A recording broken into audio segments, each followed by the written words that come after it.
Welcome to Annie Mama YouTube channel.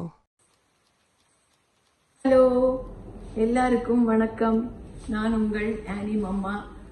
நான் last video உங்களுக்கு முடிக்கு எப்படி கண்டிஷனர் யூஸ் பண்ணால் நல்லது, எப்படி யூஸ் பண்ணால் கெட்டது, எப்படி யூஸ் பண்ணணும், எப்படி யூஸ் பண்ணக்கூடாது அப்படின்னு நான் தெளிவாக சொல்லியிருந்தேன் லாஸ்ட் வீடியோவில்.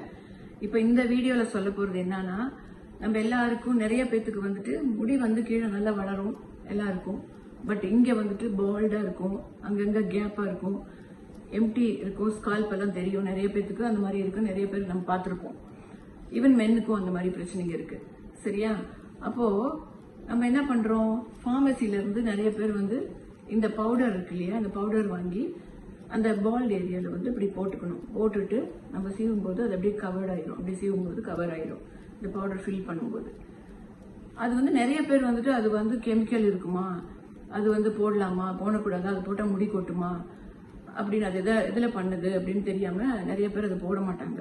ஓகே, அதுல கெமிக்கல் இருக்குதா இல்லையா அப்படின்றது நான் சொல்ல போறதில்ல, அதுக்கு தெரியும் இல்லை எனக்கு என்ன அதுல இருக்கும். ஓகே, நான் உங்களுக்கு ஒரு சின்ன ரெமிடி சொல்றேன். என்ன அப்படின்னா, நம்ம வீட்டில் அரிசி இருக்குல்ல, அரிசியில ஒரு பச்சரிசி எடுத்துக்கோங்க, நல்லா வறுத்துருங்க.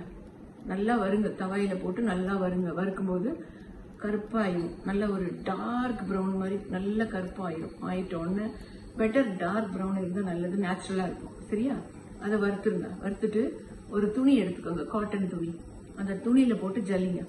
ஓகே, ஜலிக்கும் போது என்ன ஆகும், நம்ம ஜலடையில ஜலிக்கிறோம் இல்லையா, இப்படி மாவு ஜலிக்கிறோம் இல்லையா, அது மாதிரி அந்த துணியில போட்டுட்டு நல்லா ஜலிக்கிறீங்க. இப்படி கை வச்சுட்டு இப்படி இப்படி இப்படி பண்ணீங்கன்னா ஃபைன் பவுடர் அடியில் விழுகுள்ள.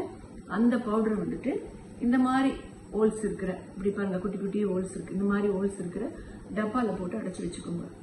அப்போ எங்கேயாவது நீங்க போறீங்க, இது தலையெல்லாம் சீவும் போது இங்க பால்டா தெரியுது, ஸ்கால்ப் தெரியுதுன்னும் போது என்ன பண்றீங்க, இதை இப்படி கவர் பண்ணுங்க. கவர் பண்ணிட்டு அப்படியே சீவுனீங்கன்னாக்கா அழகா கவர் ஆயிரும். ஃபில்லிங்கா இருக்கும் இந்த ஏரியா, அப்போ நல்லா இருக்கும். அப்போ ஹேர் ஸ்டைல் பண்ணும்போது அழகா இருக்கும். ஓகேவா? அதனால இது ஒரு சின்ன ரெமெடி நான் சொல்றேன், இது ஃபாலோ பண்ணுங்க.